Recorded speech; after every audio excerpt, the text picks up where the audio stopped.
बिस्मिल्लाहिर्रहमानिर्रहीम। अस्सलाम वालेकुम। हम प्यास एमएस फेलोशिप टेस्ट प्रिपरेशन के लिए लेक्चर्स बना रहे हैं। इसमें हम सर्वे की बुक को डिस्कस कर रहे हैं, उसके डिफरेंट चैप्टर्स को हम डिस्कस कर रहे हैं और साथ साथ हम पास्ट पेपर्स का सलूशन भी कर रहे हैं। ठीक है, तो आज हम अपना लेक्चर जो है रेगुलर उसको देखेंगे। इससे पहले हमने 25th चैप्टर देख लिया था सर्वे का, और उसमें हमने देखा था इलेक्ट्रिक पोटेंशियल जो है डिफरेंट जियोमेट्रीज़ के लिए किस तरह से वेरी करता है। ठीक है, तो आज हमारा जो लेक्चर है ये 26th चैप्टर में से होगा, जो कि कैपेसिटेंस ऑफ डाइलेक्ट्रिक के लिए। ठीक है, तो यहाँ पे हमारे पास डेफिनेशन है कैपेसिटेंस की। तो ये आपको पता है कि कैपेसिटर जो है वो बेसिकली कम्बिनेशन होता है टू कंडक्टर्स का। ठीक है, तो यहाँ पे कैपेसिटेंस की डेफिनेशन है। ठीक है, कितना चार्ज स्टोर किया पर यूनिट पोटेंशियल डिफरेंस जो है वो। ठीक है, उसके बाद यहाँ पे 1 फैरेड की डेफिनेशन है। तो ये छोटी छोटी डेफिनेशन हैं, इनको आप देख सकते हैं। ठीक है, उसके बाद हमारे पास है कि हमने कैपेसिटेंस कैसे कैलकुलेट करनी है। तो यहाँ पे उसने आइसोलेटेड चार्ज पेयर की कैपेसिटेंस कैलकुलेट की हुई है। ठीक है, और वो होती है क्यू और डेल्टा वी। ठीक है, और डेल्टा वी हमें पता है कि चार्ज पेयर का क्या होता है, तो उसने यहाँ पे यूज़ करके वो यहाँ पे उसने लिखी हुई है। यहाँ पे एक बड़ी इंपॉर्टेंट बात लिखी हुई है, the capacitance of an isolated charge pair is proportional to its radius. ठीक है, ये बड़ी इंपॉर्टेंट बात है, ये अक्सर पूछता है वो एग्ज़ाम में। And independent of both the charge on sphere and the potential difference. ठीक है, तो कैपेसिटेंस जो है वो आइसोलेटेड चार्ज पेयर की डिपेंड करेगी उसके रेडियस पे। देखें, आइसोलेटेड चार्ज पेयर है ना, तो उसने जो चार्ज स्टोर करना है वो अपनी सरफेस के ऊपर करना है। ठीक है, तो सरफेस ज़्यादा होगी अगर उसका रेडियस ज़्यादा होगा, तो जितना ज़्यादा रेडियस होगा उतनी ज़्यादा सरफेस होगी, सरफेस एरिया ज़्यादा होगा, ज़्यादा चार्ज स्टोर करेगा तो कैपेसिटेंस उसकी ज़्यादा हो जाएगी। यहाँ पे वो पैरेलल प्लेट कैपेसिटर को डिस्कस कर रहा है। ठीक है, और इसमें आप ये जस्ट आपने याद रखनी है चीज़ें। ठीक है, इनकी डेरिवेशन को देखने की ज़रूरत नहीं है, बस आपने याद रखनी है। The capacitance of a parallel plate capacitor is proportional to the area. ठीक है, और इन्वर्सली प्रोपोर्शनल होती है ये प्लेट सेपरेशन के। ठीक है, उसके बाद ये एक इम्पोर्टेंट पैराग्राफ है जो मैं आप लोगों के लिए छोड़ रहा हूँ। ठीक है, इसमें वो बताता है कि किस तरह से आप जब सेपरेशन को चेंज करते हैं, ठीक है, दोनों प्लेट्स के दरमियान जो सेपरेशन है उसको चेंज करते हैं, तो आपकी जो कैपेसिटेंस है वो किस तरह से चेंज होती है। ठीक है, तो इसको मैं रिकमेंड करूँगा कि आप लोग लाजमी पढ़ लें। ये MCQs में तो नहीं आएगा इतना ज़्यादा इसका, लेकिन इंटरव्यू में कंसेप्चुअल अंडरस्टैंडिंग के हवाले से ये बहुत इंपॉर्टेंट है। उसके बाद ये एग्जांपल है, यहाँ पे सिलेंड्रिकल कैपेसिटर है और इसके लिए आपने कैपेसिटेंस निकालनी है। ठीक है, तो ये जस्ट आपको एक्सप्रेशंस याद होनी चाहिए। ठीक है, कि किस तरह से कैपेसिटेंस जो है वो वेरी करती है। उसके बाद आपके पास स्फेरिकल कैपेसिटर है। ठीक है, इसका भी आपको पता होना चाहिए किस तरह से ये कैपेसिटेंस जो है वो वेरी करती है। जस्ट आपको फाइनल एक्सप्रेशन याद होने चाहिए। ठीक है, और डेरिवेशन का इतना जो है वो ज़्यादा ज़रूरत नहीं है। उसके बाद हमारे पास कम्बिनेशन ऑफ कैपेसिटर्स हैं। तो ये बहुत बेसिक सी चीज़ है, हम बचपन से पढ़ते आ रहे हैं, FSC में भी पढ़ते आ रहे हैं। ठीक है, तो इसमें से आपने एक चीज़ का ध्यान रखना है कि पैरेलल कम्बिनेशन में क्या चीज़ सेम रहेगी, कॉमन रहेगी, और सीरीज़ कम्बिनेशन में क्या चीज़ रहेगी। ठीक है, तो ये चीज़ें बहुत कंफ्यूज करती हैं पेपर में, तो ये आप लोगों ने लाजमी देखनी है। ठीक है, और ये यहाँ पे एक बड़ी इम्पोर्टेंट बात है। ठीक है, कि इक्विवेलेंट कैपेसिटेंस में जो कम्बिनेशन ऑफ कैपेसिटर्स है वो किस तरह होता है। ठीक है, इसी तरह रेजिस्टेंस के लिए भी मैं यहाँ आपको रिकमेंड करूँगा कि आप देख लीजिए कि जब सम करते हैं तो वो सम जो है वो किस से कम होता है और किस से ज़्यादा होता है। ये जो है ना आपको एग्जैक्ट वर्डिंग्स मिल जाएंगी, इनको आप याद रख लें। ठीक है, कि ग्रेटर होता है जो सबसे बड़ी होती है, उसके कैपेसिटेंस से बड़ा होता है या उससे छोटा होता है, किस तरह से होता है। ठीक है, उसके बाद सीरीज़ कम्बिनेशन है। ठीक है, तो आपको पता ही है कि सीरीज़ कम्बिनेशन में चार्ज जो है वो सेम होगा। इसी तरह यहाँ पे है, ठीक है, जो इन्वर्स ऑफ इक्विवेलेंस कैपेसिटेंस है वो अलजेब्रिक सम होता है, और इक्विवेलेंट जो कैपेसिटेंस है of series combination is always less than any individual capacitance in the combination. ठीक है, ये आपको वर्डिंग एग्जैक्ट याद होनी चाहिए कि ये किस तरह से है कि जब पैरेलल में होगा तो तब इक्विवेलेंट कैपेसिटेंस का क्या रिलेशन होगा इंडिविजुअल कैपेसिटेंस के साथ, और जब सीरीज़ में होगा तो तब क्या होगा। ठीक है, उसके बाद एक सिंपल सा टॉपिक है energy stored in charge capacitor. इसमें आपके पास आपने सिर्फ ये देखना है कि एक्सप्रेशन क्या आता है और इस एक्सप्रेशन को हम मॉडिफाई किस तरह से कर सकते हैं। ठीक है, ये आपको जो है आपने देखा होगा, ये प्रीवियस एक दो दफ़ा हमने इसको पास पेपर में भी देखा है इस MCQs को। ठीक है, कि जो कैपेसिटर है उसमें जो एनर्जी है वो किस तरह से स्टोर होती है। उसके बाद हमारे पास आती है जी कैपेसिटर्स विद डाई इलेक्ट्रिक्स। ठीक है, तो डाई इलेक्ट्रिक की डेफिनेशन है यहाँ पे, एक नॉन कंडक्टिंग मटेरियल होता है जैसे कि रबर है, ये ग्लास है, ये वैक्स है। तो डाई इलेक्ट्रिक को इंसर्ट करने से क्या होता है, डाई इलेक्ट्रिक को इंसर्ट करने से हमारे पास कैपेसिटेंस जो है वो बढ़ जाती है। ठीक है, the capacitance is increased by a factor k। ठीक है, तो ये किस तरह से बढ़ती है ये आप लोग यहाँ पे इसको स्टडी कर सकते हैं। ठीक है, तो ये इंटरेस्ट के आपकी सारी चीज़ें यहाँ पे, ये जो पैराग्राफ है जिसको मैं हाईलाइट कर रहा हूँ। ठीक है, इसमें बेसिकली ये होता है, मैं आपको एक जो है ओवरव्यू इसका दे देता हूँ, हिंट दे देता हूँ कि जब आप कैपेसिटर के अंदर डाई इलेक्ट्रिक इंसर्ट करते हैं तो डाई इलेक्ट्रिक की पोलराइजेशन हो जाती है, और वो क्या करती है, वो आपके पास जो इलेक्ट्रिक फील्ड है वो अपोजिट जो है वो प्रोड्यूस करती है, यानी जो प्लेट्स की वजह से इलेक्ट्रिक फील्ड होती है उसके अपोजिट होती है, तो वो नेट इलेक्ट्रिक फील्ड को कम करती है। जब इलेक्ट्रिक फील्ड को कम करती है तो पोटेंशियल डिफरेंस भी कम होता है, और यहाँ से आप देख सकते हैं कि पोटेंशियल डिफरेंस और कैपेसिटेंस आपस में इन्वर्सली प्रोपोर्शनल है। इसको आप डिटेल में पढ़ सकते हैं अगर आपको इंटरेस्ट हो तो, क्योंकि ये चीज़ें इंटरव्यू के हवाले से काफ़ी इंपॉर्टेंट होती हैं। उसके बाद यहाँ पे टाइप्स ऑफ कैपेसिटर्स हैं, तो ये कोई इतनी ख़ास याद रखने की ज़रूरत नहीं है इसमें जी। उसके बाद इलेक्ट्रिक डाइपोल है इलेक्ट्रिक फील्ड में, ये बड़ी इंपॉर्टेंट टॉपिक है। ठीक है, डाइपोल मोमेंट किस तरह से होती है, ठीक है, ये आपको पता होना चाहिए। उसके ऊपर टॉर्क जो है वो किस तरह से लगता है ये पता होना चाहिए। ठीक है, तो ये सारी चीज़ें जो हैं, इसी तरह इसकी पोटेंशियल एनर्जी जो है ये बहुत इंपॉर्टेंट आपके पास जो है वो एक्सप्रेशन है। ठीक है, बेसिकली होता ही है कि मैं आपको थोड़ा सा यहाँ पे हिंट दे देता हूँ कि जो डाइपोल बनता है वो खुद को अप्लाइड जो इलेक्ट्रिक फील्ड होती है उसकी डायरेक्शन में अलाइन करने की कोशिश करता है। ठीक है, तो जितने एंगल पे होगा उतनी उसके अंदर एनर्जी स्टोर होगी। ठीक है, उसके बाद अगेन यहाँ पे डाई इलेक्ट्रिक्स के लिए एटॉमिक डिस्क्रिप्शन है, और मैं रिकमेंड करूँगा कि जिन लोगों को इंटरेस्ट है कि जो डाई इलेक्ट्रिक है वो किस तरह से काम करता है तो वो इसको लाजमी पढ़ें। ठीक है, इस पैराग्राफ को। ठीक है, ये MCQs के हवाले से कोई ख़ास इम्पोर्टेंट नहीं है, ये जो फार्मूलाज़ हैं इनको आप देख लें, लेकिन इंटरव्यू की डिस्कशन के लिए ये आपको काफ़ी हेल्पफुल हो सकता है। उसके बाद है जी कि आप मेटेलिक स्लैब अगर जो है इंसर्ट करते हैं तो उसका क्या इफेक्ट होगा। ठीक है, ये भी आप देख सकते हैं।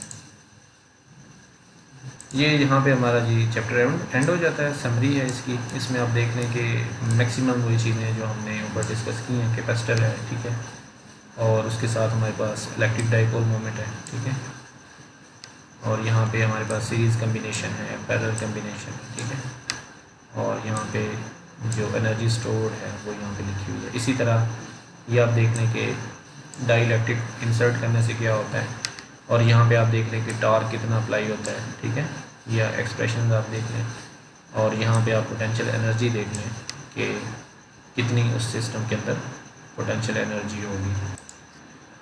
हाँ जी, अब हम जो है वो नया चैप्टर यहाँ पे 27 स्टार्ट कर रहे हैं, और ये हमारे पास करंट के बारे में। ठीक है, अभी तक हम इलेक्ट्रोस्टैटिक्स को पढ़ रहे थे, यानी चार्ज इन रेस्ट को पढ़ रहे थे, और अभी हमारे पास चार्ज जो है वो मोशन में होगा। ठीक है, तो इलेक्ट्रिक करंट क्या होता है जी, आपके पास किसी एक ख़ास क्रॉस सेक्शन से आपके पास नेट कितना जो चार्ज है वो फ्लो करता है। ठीक है, अब देखें एक कंडक्टर के अंदर इलेक्ट्रॉन्स हैं, वो क्या कर रहे हैं, वाइब्रेट कर रहे हैं, थर्मल मोशन है उनकी, कुछ लेफ़्ट टू राइट जा रहे हैं, कुछ राइट टू लेफ़्ट आ रहे हैं। लेकिन वहाँ पे जब तक इलेक्ट्रिक फील्ड अप्लाई नहीं की हुई तो हम उसको करंट नहीं कह सकते, ठीक है, क्योंकि नेट जो है वो फ्लो नहीं है, जितने एक साइड से दूसरी साइड पे जा रहे होते हैं उतने ही वापस आ रहे होते हैं। तो एक थर्मल जो इलेक्ट्रॉनिक इक्विलिब्रियम जो है वो उनके अंदर इस्टेब्लिश्ड होता है, ठीक है, यानी चार्जेस जितने वहाँ से फ्लो कर रहे हैं उतने अंदर आ रहे हैं। तो उसको हम करंट नहीं कह सकते। करंट तब होगा जब हम एक्सटर्नल इलेक्ट्रिक फील्ड अप्लाई करेंगे और उसके रिज़ल्ट में आपके पास चार्जेस जो हैं वो ड्रिफ्ट होंगे, ठीक है, तो उसको हम कहेंगे इलेक्ट्रिक करंट। ये आपके पास डेफिनेशन है बेसिक करंट की, ठीक है, इसको आप देख लें। उसके बाद यहाँ पे ड्रिफ्ट स्पीड है कि आपके पास जब आपने इलेक्ट्रिक फील्ड अप्लाई की है तो स्पीड कितनी है, तो वो आप यहाँ से निकाल सकते हैं। ये फार्मूला, इसको फार्मूला को आप लाजमी याद रख लें, ठीक है। ये अक्सर वो पूछ लेता है एमसीक्यूज़ में कि इतना करंट है और इतना एरिया है, तो आप बताएं कि कितना जो है वो उसकी वेलोसिटी कितनी होगी, ठीक है। तो ये एक्सप्रेशन जो है ये आपको याद होना चाहिए। उसके बाद हमारे पास रेजिस्टेंस है जी। ये आप देख लें कि बड़ी बेसिक सी डेफिनेशन है, एफएससी से हम ये चीज़ें पढ़ते आ रहे होते हैं, ठीक है। और बेसिकली ये रेजिस्टेंस है फ्लो में, ठीक है। और इसमें से जो देखने वाली चीज़ है वो ये है कि हमें ये देखना है रेजिस्टेंस वेरी किस तरह से करती है, ठीक है। तो ये देखें यहाँ पे R is equal to rho L over A, ठीक है। अब यहाँ पे दो चीज़ें हैं, एक आपके पास लेंथ है उस कंडक्टर की और एक उसका क्रॉस सेक्शनल एरिया है, ठीक है। तो लेंथ और क्रॉस, अब देखें इसको हम कॉमन सेंस में भी समझ सकते हैं ना। लेंथ ज़्यादा है यानी कि अगर उसने ज़्यादा ट्रैवल करना है डिस्टेंस चार्ज ने, अगर हम बहुत ही कॉमन लैंग्वेज में बात करें तो उसको ज़्यादा रेजिस्टेंस होगी, ठीक है, वो ज़्यादा एनर्जी लूज़ करेगा अपनी। अगर उसका एरिया जो है वो कम है, जैसे आप सिंपल सी एग्जांपल ले लें कि एक 10 बाई 10 फीट का कोई अगर आपके पास गेट हो और उसमें से लोगों ने गुजरना हो और एक आपके पास 50 बाई 50 का हो, तो 50 बाई 50 वाले का एरिया चूँकि ज़्यादा है क्रॉस सेक्शन एरिया, तो उसमें से लोग इजीली गुजर जाएंगे। तो ये वो सिंपल सी जो है वो डेफिनेशन है। उसके बाद रो है। रो बेसिकली प्रॉपर्टी है उस मटेरियल की जिसका जो कंडक्टर है, लाइक आयरन है तो उसके लिए कुछ और होगा, इस तरह बाकी के लिए जो है वो कुछ और होगा। उसके बाद ये कलर कोडिंग है रेजिस्टर्स के लिए, ये आपको पता होनी चाहिए लाजमी तौर पे। अक्सर इसका क्वेश्चन जो है वो आ जाता है कि ये कलर कोडिंग है तो इसमें आप बताएं कि ये कितनी रेजिस्टेंस होगी। तो ये आपको एफएससी से हम ये चीज़ें पढ़ते आ रहे होते हैं, ठीक है। तो पहला जो है उसको हम ब्लैक ब्राउन रेड इनको हम इस तरह से नंबर्स देते हैं और साथ ही हम इनके मल्टीप्लायर्स लिखते हैं, ठीक है। 10 टू द पावर में होते हैं, ठीक है। और आखिरी जो हमारे पास लाइन एक होती है वो आपके पास अनसर्टेनिटी बताती है, ठीक है जी। ये देखें यहाँ पे बड़ी इंपॉर्टेंट उसने डिस्कशन की हुई है कि रेजिस्टेंस एंड रेजिस्टिविटी, ठीक है। तो रेजिस्टिविटी जो है वो सब्सटेंस की प्रॉपर्टी है और रेजिस्टेंस जो है वो एक ऑब्जेक्ट की प्रॉपर्टी है, ठीक है। यानी आप रेजिस्टेंस जो है वो ऑब्जेक्ट की डायमेंशंस को आप चेंज करेंगे तो आप उसको चेंज कर सकते हैं, ठीक है।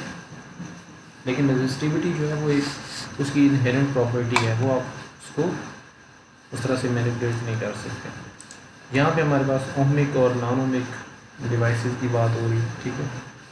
तो जो बिल्कुल एग्जैक्टली अप्लाई करते हैं,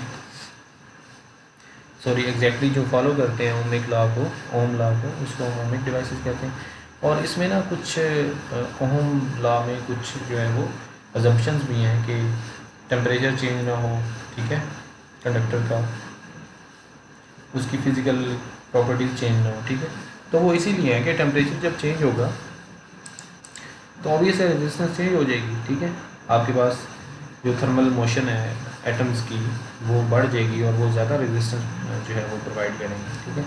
इसी तरह फिज़िकल अगर प्रॉपर्टीज़ चेंज होती हैं, अगर लेंथ चेंज हो जाती है तो फिर भी आपके पास रेजिस्टेंस क्या हो जाएगी, चेंज हो जाएगी। उसके बाद हमारे पास है कोएक्सियल केबल है और उसकी हमने रेजिस्टेंस फाइंड आउट करनी है। तो ये आप यहाँ पे देख सकते हैं, उसने फार्मूला यूज़ किया हुआ है, ठीक है। इसको आप जस्ट याद रखना है एक्सप्रेशन को, और इसकी डेरिवेशन का मेरे पास मकसद है। जी इसके बाद बहुत इंपॉर्टेंट एक डिस्कशन है जो कि रेजिस्टेंस और टेम्परेचर के हवाले से है, ठीक है। कि आपके पास टेम्परेचर के साथ साथ रेजिस्टेंस जो है या रेजिस्टिविटी जो है वो किस तरह से वेरी करती है, ठीक है। तो यहाँ पे आप देख सकते हैं ये आपके पास फार्मूला गिवन है। और फिर एक डिस्कशन आती है पॉजिटिव कोफिशिएंट ऑफ रेजिस्टिविटी या negative temperature coefficient of resistivity. इसका क्या मतलब होता है? पॉजिटिव का मतलब ये होगा कि टेम्परेचर बढ़ेगा तो रेजिस्टेंस जो है ना वो बढ़ेगी, और नेगेटिव होगा तो इसका ये है कि टेम्परेचर बढ़ेगा तो रेजिस्टेंस जो है वो कम होगी। तो जो कंडक्टर्स होते हैं उनका जो कोफिशिएंट ऑफ रेजिस्टिविटी होता है वो पॉजिटिव होता है, यानी आपके पास टेम्परेचर बढ़ता है तो आपके पास जो है वो आपके पास जो रेजिस्टेंस जो है बढ़ जाती है। लेकिन सेमीकंडक्टर्स में ऐसा नहीं होता। आपको पता है कि सेमीकंडक्टर्स में जो करंट है वो फ्लो करता है होल्स और इलेक्ट्रॉन्स की वजह से। तो टेम्परेचर बढ़ाएंगे तो थर्मल एजिटेशंस बढ़ेंगी और मोर इलेक्ट्रॉन होल पेयर जो हैं वो क्रिएट होंगे, ठीक है। बाकी इसकी डिटेल जो है वो हम देखेंगे आगे जब हम सेमीकंडक्टर्स को डिस्कस कर रहे हैं। उसके बाद हमारे पास है जी सुपर कंडक्टर्स हैं यहाँ पे, ठीक है। और एक क्रिटिकल टेम्परेचर है जिससे बिलो आपके पास जो रेजिस्टिविटी है या रेजिस्टेंस है किसी भी कंडक्टर की वो ज़ीरो हो जाती है, ठीक है। अब टेम्परेचर कम क्यों इसमें रिक्वायरमेंट है? आपको पता है कि रेजिस्टेंस बेसिकली क्या है? थर्मल एजिटेशन है ना, ठीक है। आपके पास जो एटम्स हैं, जो लेटेस्ट पॉइंट्स हैं वो एजिटेट करते हैं, वो थर्मली एक्साइट होते हैं, वाइब्रेशंस होती हैं और इलेक्ट्रॉन्स के फ्लो में वो रुकावट बनते हैं, ठीक है। तो टेम्परेचर जो है वो आप देखें यहाँ पे टेम्परेचर और रेजिस्टेंस का अगर हम यहाँ पे ग्राफ जो है वो प्लॉट करते हैं तो यहाँ पे ऑलमोस्ट 4.2 से थोड़ा सा पीछे आके रेजिस्टेंस जो है वो ज़ीरो हो जाती है, ठीक है। तो इसमें बाकी सारी डिस्कशन अब लिखी हुई है।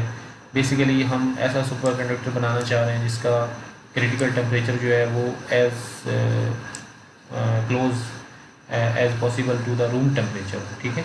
यानी कि रूम टेम्परेचर के ऊपर भी वो सुपर कंडक्टिंग प्रॉपर्टीज़ जो है वो शो करे। तो ये आजकल रिसर्च चल रही है, ठीक है। ये आप अपने इंटरेस्ट के लिए देख सकते हैं। उसके बाद इलेक्ट्रिकल पावर, ठीक है। आपको पता है कि चार्जेस जो हैं वो डिसिपेट करते हैं एनर्जी को, ठीक है। तो कितनी एनर्जी डिसिपेट करते हैं वो आपके पास आई इंटू डेल्टा भी है, ठीक है। और इसी एनर्जी डिसिपेशन को हम यूज़ करते हैं डिफरेंट जगहों पे। आपको पता है कि जब हम जो लाइट है वो जो बल्ब हम लगाते हैं, ठीक है, या हम आयरन या इस्त्री जो है उसको यूज़ कर रहे होते हैं। तो बेसिकली ये आपके पास पावर का फार्मूला इसके रहा है, ठीक है। इसको आप देख सकते हैं कि किस तरह से ये वेरिएशन आती हैं। यहाँ पे भी एक जो है वो डिस्कशन हम कर लेते हैं साथ ही कि हम कहते हैं जी ट्रांसफार्मर क्या करता है, स्टेप अप या स्टेप डाउन ट्रांसफार्मर क्या करता है, पोटेंशियल डिफरेंस को कम या ज़्यादा करता है, ठीक है। तो हम कहते हैं कि ये कैसे होगा, ये तो कंजर्वेशन ही नहीं रही, ठीक है। ऐसा नहीं होता। बेसिकली जब वो वोल्टेज को बढ़ाता है यानी पोटेंशियल डिफरेंस को बढ़ाता है दो एटम्स के दरमियान, तो करंट के फ्लो को वो कम कर देता है, ठीक है। क्योंकि अल्टीमेटली पावर ने कंजर्व रहना है, ठीक है। तो जब अगेन हमें हमारे घरों में जब आती है लाइट तो 220 वोल्ट्स पे होती है, उसमें फिर जो है वो करंट जो है वो इंक्रीज़ हो जाता है, ठीक है। चलिए जी, यहाँ पे ये चैप्टर एंड हो जाता है। हमारा समरी है, हम इसको समरी को देख लेते हैं। और यहाँ पे ये करंट की डेफिनेशन है। आप मोस्टली नोटिस करेंगे कि हम जो चीज़ें मेन पॉइंट्स हम डिस्कस करते हैं लेक्चर में वही समरी में अवेलेबल होती हैं चीज़ें। करंट डेंसिटी है, ठीक है, करंट पर यूनिट एरिया, उसके बाद रेजिस्टेंस है, ठीक है, और यहाँ पे आपके पास ये बाकी चीज़ें भी हैं, ठीक है। करंट की डेफिनेशन है, यहाँ पे रेजिस्टेंस का रिलेशन दिया हुआ है, ठीक है। तो ये छोटे छोटे एक्सप्रेशन होते हैं, इनको हम मोस्टली इग्नोर कर देते हैं, लेकिन ये MCQs में जब आते हैं तो फिर ये बहुत जो है वो मसला करते हैं अगर हमें ये चीज़ें याद नहीं हो तो, ठीक है। उसके बाद ये रेजिस्टिविटी है और यहाँ पे ये पावर है, ठीक है। उसके बाद ये आपके पास टेम्परेचर और रेजिस्टिविटी का रिलेशन है। तो ये चीज़ें यहाँ पे हमारा चैप्टर एंड हो रहा है। इंशाल्लाह हम नेक्स्ट लेक्चर में जो है वो नेक्स्ट चैप्टर यहाँ से स्टार्ट करेंगे और मैं कोशिश करूँगा कि साथ ही पास्ट पेपर्स का सोल्यूशन जो है वो भी अपलोड कर दें। तो चलिए लेक्चर बंद करते हैं।